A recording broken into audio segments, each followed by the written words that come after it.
India is a land of not just immense knowledge and science, but also a land where different art forms originated. These art forms took birth not just for pure entertainment, but also based on the need and circumstance of those times. Many of today's popular games originated from India. Games like chess, snakes and ladders, playing cards, polo and martial arts of judo and karate have originated from India and were transmitted to foreign countries where most of these games were modified and redesigned, leading to their modern day counterparts as we see today.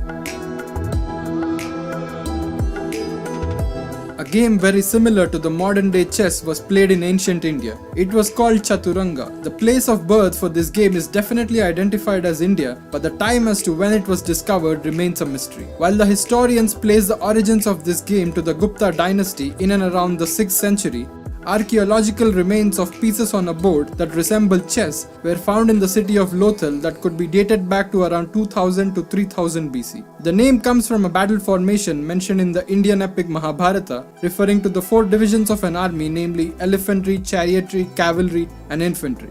Chaturanga was played on an 8x8 uncheckered board called Ashtapada, which was also another name given to the game. The board sometimes had special markings, the meaning of which are unknown today. Indian origin of the game of chess is supported even by the Encyclopedia Britannica. The book quotes Sir William Jones in the years of 1783 to 89, arguing that India or Hindustan was the cradle of chess. This game was being known and played in this country from time immemorial by the name of Chaturanga, that is the 4 angas or parts of an army. States that under the Sanskrit name, Chaturanga was exported from India to Persia in the 6th century, where it was modified to Shatranj. H.J.R. Murray, in his work A History of Chess, concludes that modern day chess is a descendant of an Indian game played during the 6th or 7th century.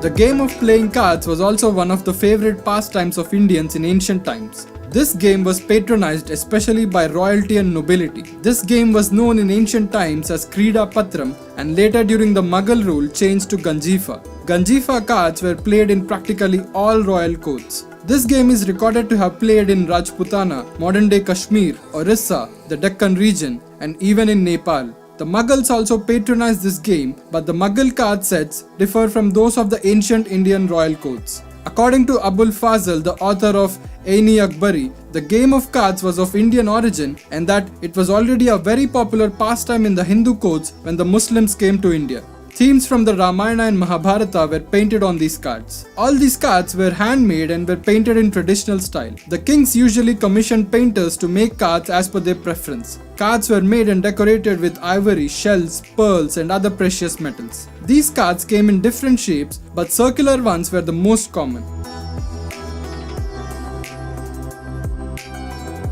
Chess and playing cards might seem plausible when one attributes its origin to the Indian culture, but martial arts of judo and karate might seem a far-off bet. But in fact, in the distant corner of India, a dying martial art exists which comes significantly close to karate. This art form is called Kalaripayattu or simply Kalari. Legends say that Kalari was taught by the great Agastya Muni himself to the local population to fend off wild animals like bears, panthers and cobras. This art form is believed to have travelled from India to the far eastern countries, with much of the credit given for this to Bodhidharma, the father and founder of Zen Buddhism. Bodhidharma was a Pallava prince from the 6th century who travelled north to spread the message of Buddha. After meeting the Chinese monks in the courts of the Chinese emperor Liang Nuti, he taught them the art of Kalari to defend themselves against the frequent attacks of bandits. In time, the monks became famous all over China as experts in bare-handed fighting, later known as Shaolin boxing art. When the communist government handed over any physical remains of Bodhidharma's teachings to his inheritors, there were also paintings depicting the dark-skinned Indian monks teaching the light-skinned Chinese monks the art of bare-handed fighting. There is also an inscription on a painting that says Tenjiku Nara no Kaku, which could be translated to the fighting techniques from India to train the body.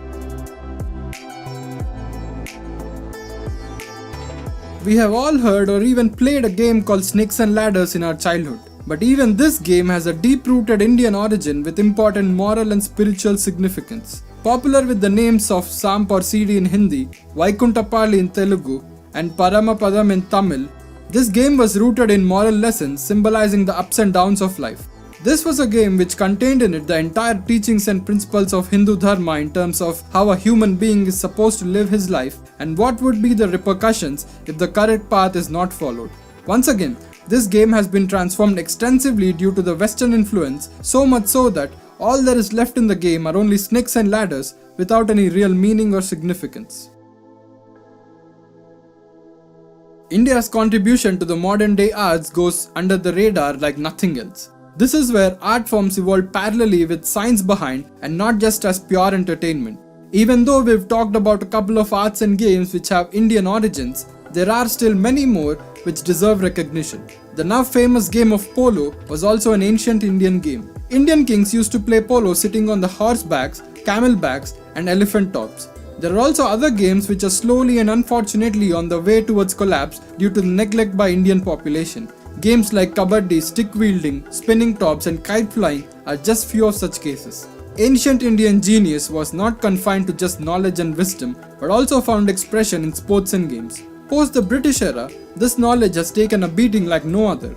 In the modern age, with the ever rise in modernization of Indian population, will this ancient knowledge take a turn towards good, or will it die due to neglect? Only time will tell.